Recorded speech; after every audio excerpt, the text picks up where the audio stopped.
আমার এক বন্ধুর জন্য তোমরা সবাই প্রে করো। ওকে আমরা মানে সব সময় জানতাম নাস্তিক, কেননা ওকে ঠাকুর দেবতার কথা বললেই ও বলতো ঠাকুর দেবতার যে আমার এ আগে ঠাকুর, আমার ও আগে ঠাকুর, ঠাকুর দেবতার মানে পুজো আচার্য বলতো কথা। এখন মালটাকে দেখছি লুকিয়ে লুকিয়েও শিব মন্দির টিব মন্দির সব যায়। তারপরে তো একটা ঘটনা শুনেছিলাম, মনে কি শিব যখন দুর্গাপূজা হতো পাড়ায়, সেই পাড়ায় দুর্গাপূজার ভাসানের সময় একেবারে গণেশ ঠাকুরের বউকে কোলে নিয়ে ভাসানে যেত, জানো? মানে সবই করে চুপে চুপে, বলে না বেচারা রে। এখন শিব মন্দিরে গিয়ে মাথা ঢুকছে। ওর যে শিব মন্দির টন্দির সব যায় আমি তো জানতামই না। একটা ছবি পাঠিয়েছে শিব মন্দিরে বসা, তাও আবার হাত জোর করে, মানে নন্দী মহারাজের অনেক ভূতগাতা খাইছে।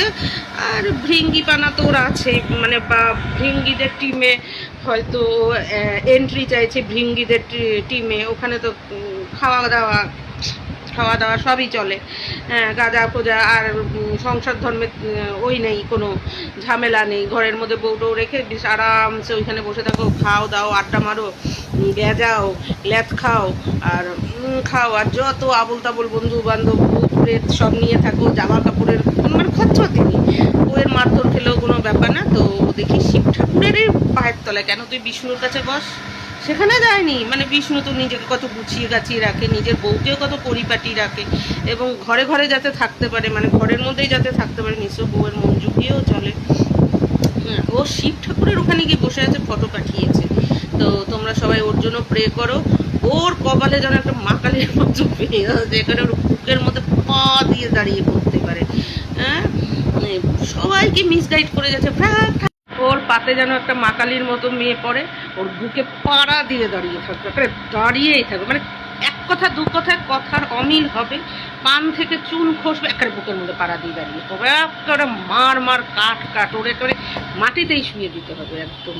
মানে হয় ঘরে থাকবি তো আমার কথা মতো চলবি, নয় তো বেরো একদম, ওই ঠেকে গিয়ে বসে থাকবে, বুঝেছো তো? তো ওরকম একটা প্রে করো।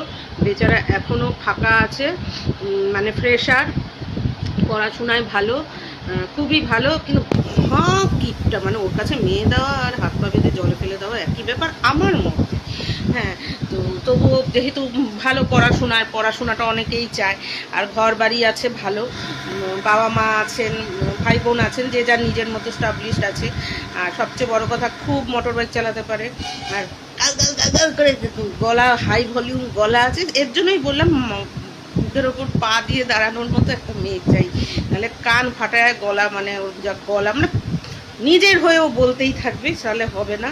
আর পকেট থেকে নিয়ে নিতে হবে ওর সব কিছু, সেরকম মেয়ে চাই। মানে করে খাড়া ধরে ধাওয়া করে করে হি করে থাকবে, মানে করে রেগে সবসময় তেলে বেগুন হয়ে থাকবে, এরকম একটা মেয়ে চাই ওর জন্য। দেখো তো একটা খুব ভালো ছেলে ভালো, ছেলে মন্দ না, ছেলে ভালো, কিন্তু একটু ওই ভৃঙ্গি ব্যাপারটা আছে একটু, মানে ভৃঙ্গিদের সাথে মেশা টেশাটা আছে ও, এবং ওরকমই জীবনে হয়ে যাবে বোধ হয় দিনে কালে।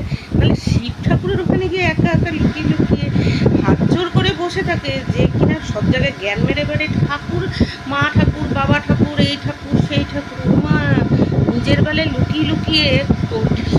কেন এত ঠাকুর থাকতে কেন কার্তিকের কাছে গিয়ে বসে, কারোর কাছে না শিব ঠাকুরের কাছে গিয়ে বসেছে? তার মানে নন্দী টিমে ইসে হতে চাই, এন্ট্রি নিতে চাই, ওইখানে তো খাওয়া পিনাটা ভালো হয় কিনা।